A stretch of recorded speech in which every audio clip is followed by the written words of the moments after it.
Good morning guys, si Rapsam ito.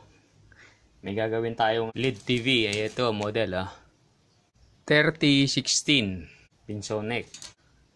Walang display. Nakokontrol siya, nalilipat ang channel, tsaka yung volume. Ngunit wala siyang display. Yan yung ginamit. BOE na panel board. May apat na kakaiba to, hindi to common sa mga Pinsoneck. Napakarumi yan dito kanina.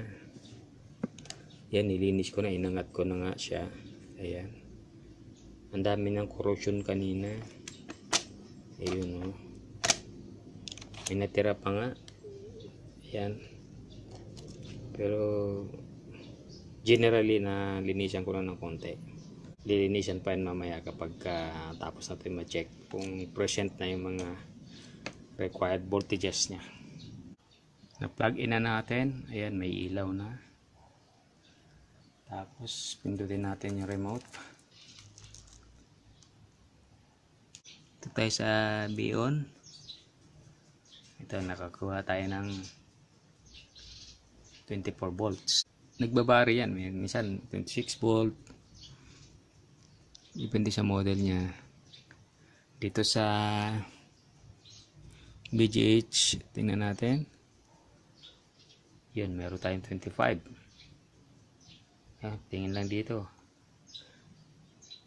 Sa Vcom niya, may tayong 7.5.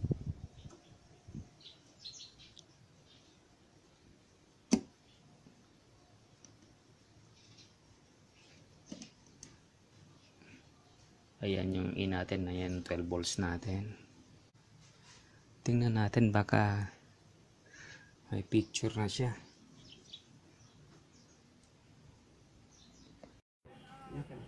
Then may nakita tayong pundido. Ito nilagay ko ng mark. Check natin ha.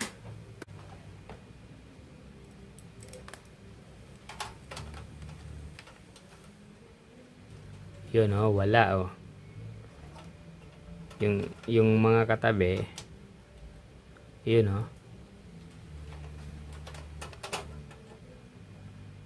meron yan lahat maliban lang dito.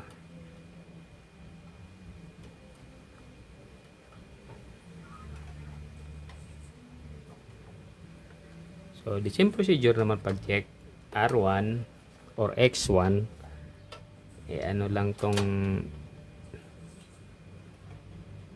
sundutin lang yung positive negative terminal, mag-iilaw na yan. Okay, pag reverse naman yan hindi mag-iilaw. So same procedure, ganun lang. Ayan po, ginabi na tayo. Ayan, tingnan natin. Ayan, may ilaw na, nakasaksak na.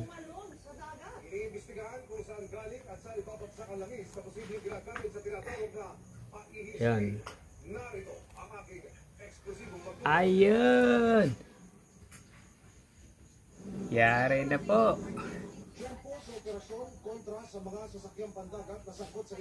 Salamat sa panonood. Si Rapsam muli, paalam.